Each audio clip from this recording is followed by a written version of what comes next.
Hey everybody, Jake here, and I'm excited to share with you today how to get your trading cards graded. Why would you want to get your cards graded? Because then it's authenticated, it's tracked, and it's worth a whole lot more money. The value of an ungraded card versus a graded card can be hundreds or thousands of dollars, as there are a lot of fakes out there. And today we're going to be going over Pokemon cards, but this is consistent with everything from sport cards to Magic the Gathering cards to Yu-Gi-Oh cards. So first off, you're going to need to go through an authentication company. There's either PSA, which I like to use, and there's also BGS, which is another great grading company. Today I'm going to be sending about 15 cards to PSA, and when they come back in a couple of weeks, I'll show you guys the grade, the cards received, and about how much value we have gained from the service. The average cost of getting a card graded at one of these services can go anywhere from $5 if you find them on super sale, or around $20 if you're just grading one or two cards. It can also go up as your card grading. You're grading more expensive cards. For me to get these cards graded, I'm expecting to be about $8 a piece. So for 15 cards, I'm looking at $120 total to get these cards graded. You're gonna need to have some cards that you want graded, some soft sleeves to put the cards into, and some thicker card savers. PSA and BGS do not generally accept top loaders like this one, or they don't accept anything that has been screwed into. So if you got a card between two screwed mirrors, that's not gonna work. And please do not send your cards into a Ziploc bag or something like that. Alright, let's check out the first card that we're gonna be getting graded. I have quite a few of these Moltres, Zapdos, and Articuno Track Team Trio GX cards. It looks absolutely beautiful. This card is not worth very much. It's actually one of the cheapest cards that we're going to be shipping today. But the card art looks absolutely beautiful, and I definitely want a graded 10 version of this card.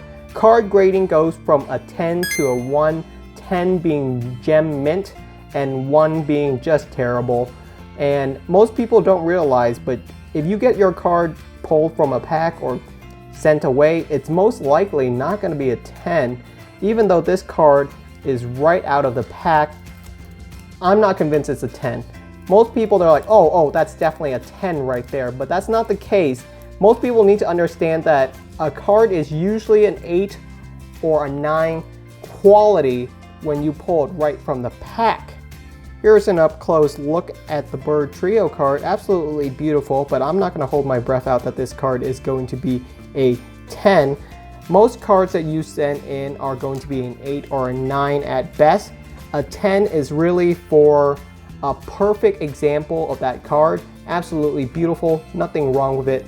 I usually sleeve it up in the soft sleeve, one corner at a time, and I slowly place it into the soft sleeve. For the thicker card saver, it's a little bit more tricky. You really want to put your finger in there, open it up nice and wide, have some breathing room in there first, and then you take your card. I also keep the opening wide. I stick my card in there, I let it close, and this is an absolutely perfect example of how you'd like to do your card. Different people have different methods. I'm not going to say that my method is the best or anything like that, but that looks great to me. If your card is sticking a little bit out, you can always just hold on to the side, give it a couple of taps, and it'll bring the card a bit farther down, nice and tight. The next card that we're getting graded is actually a group of cards. You guys know that I love Pikachu, so when I saw this Pikachu set for the villains, this is every single villain in the Pokemon series. We got Giovanni, Guzma, all the different evil teams that have existed, like Team Plasma, Team Aqua, Team Magma. All of the different teams are represented in this Pikachu set. It's so unique. I love it when they do a set of a stylized, and if you guys can tell, these are still in their packaging. So this is the best case scenario for me if I want a 10 of these cards. So let's go and sleeve these up one at a time. I'm going to give the top a nice cut. First up, we have the beautiful Giovanni Pikachu, looking very feisty. Beautiful card. Each one of these ungraded, if you guys can see how beautiful that holographic pattern is, very unique to this set. Each one of these ungraded is worth about $20, and a graded version of these cards can go for anywhere from $40 to $50. So same with the Bird Trio card. I usually put in one corner at a time. This is the first time that these cards have ever been opened, you know, so I want to be absolutely careful with it. The back is absolutely perfect as well. Then we're going to take our card saver, again, open it up nice and wide, and gently let the Pikachu card go in. Once it's inside about halfway or so, I'm just going to give it some nice tap to bring it down. Next up, we have the Team Aqua Pikachu, as well as the Team Magma Pikachu. Both cards look stunning once again. While I would love to get this set as a PSA 10 version for the whole entire set, that's highly unlikely, and I'm gonna have to settle for a 9 or even an 8 if that does happen. Each one of these Pikachu cards is worth around $20 ungraded for a nice pretty version, but of course you guys have to understand that there's fakes everywhere. So while these cards look absolutely perfect to me, people do like to fake trading cards because it's very easy. They're practically just cardboard. No matter how great of a version you think you might have, someone might have faked these cards, and that's why authenticating trading cards is so important. Don't worry, we're also going to be going over how you can sort of inspect your cards to see what grade you can expect to get from it. For a lot of people, especially those that are not versed in the industry, it might seem very complex. A card you might look at and be like, that card looks absolutely perfect.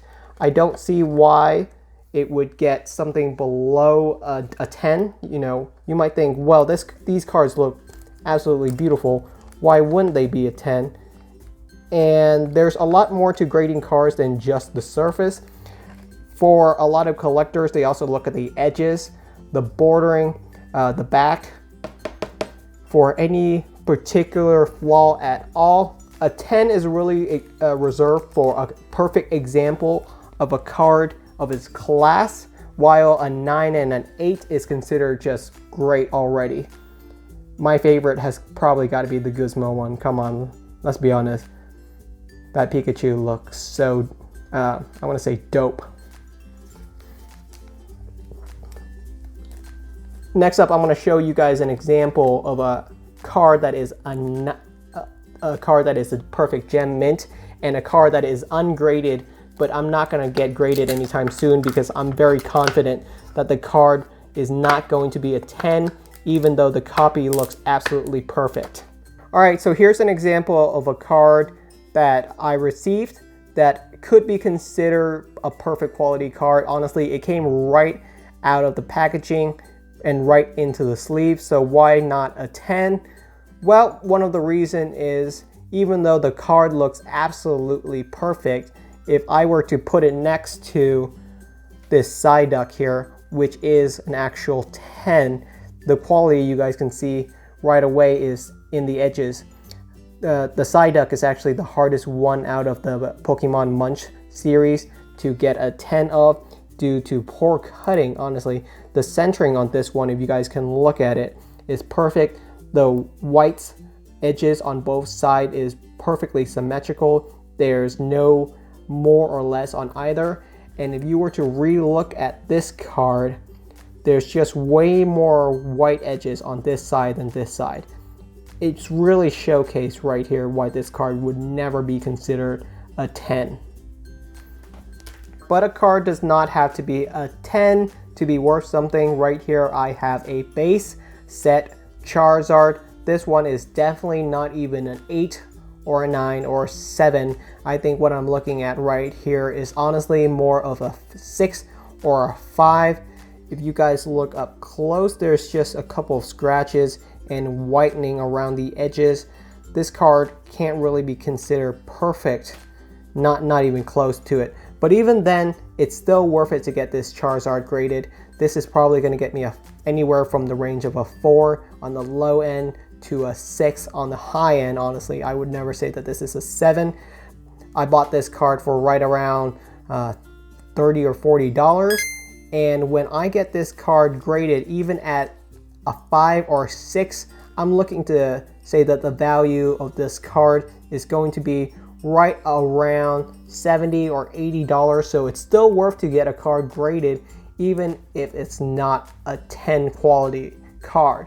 Especially for Charizard. Charizard is one of those cards that's going to be valuable no matter what kind of grade you get, honestly. Charizard is always going to be collectible. That's why I'm going to be sending this one away. Put it nice and slow inside. Seal it up. Give it some nice tap to bring it down. And there you go. Next card we're getting graded is this absolutely dapper Gentleman Pikachu card. As you guys know, Pokemon Sword and Shield is going to be released soon, and I think this Pikachu is one of the most exemplary one. It fits so well with the theme that I think after Pokemon Sword and Shield comes out, this card is actually going to rise in value. So I'm going to get it graded as well. Ungraded, I'm looking at that card to be worth around $10 to $20 right now, ungraded. And when this card is graded, I'm going to expect the value to go up to around $40 to $50. Alright, after careful consideration, I think I picked the 5 candidates that are the highest likelihood of being Gem Mint 10. Even if these cards do not get graded as a 10, if they come back as a 9 or an 8, I would still be satisfied, as that is more than enough to make up their value. If we start, reaching the point of a 6 or 7, which I think is extremely unlikely, as these cards are pretty much pristine. The only issue with them would be not really scratches or anything like that, but more of centering, edges, borders, stuff like that. The backs and the fronts look great. There aren't any issues with these cards, and that's a great example of Pokemon cards from Japan. They just do a great job of printing their cards. So there aren't a lot of issues when it comes to Japanese cards. We're going to sleeve up each one of these cards. Alright, so I hope this video has been educational on how you guys can get your Pokemon cards graded, or any of your cards graded actually. To recap really fast what cards we are sending away, we have the Moltres, Zapdos, and Articuno Tag Team GX Trio. Some of the Pikachu Evil Team cosplay pictures. These are also great. I would love to have myself a set of these cards preserved for many years to follow. We got ourselves a Charizard as well to mix things up. Just because I'm a Pikachu fan doesn't mean I don't like myself some nice Charizard. And we also have the Pokemon Munch series. A little bit of background on these is that they were for the Japanese museum opening in 2018, the exhibit of the Scream picture. I'm sure it's very iconic to you guys, and I just love it. I just love that these are Pokemon cards. They're so unique. They're so artistically designed. Just an absolutely beautiful set. So I'm going to send these off to PSA. We're probably going to receive them in the next couple of weeks. So if you guys subscribe, I hope you guys come back for when these cards are graded and see how we did.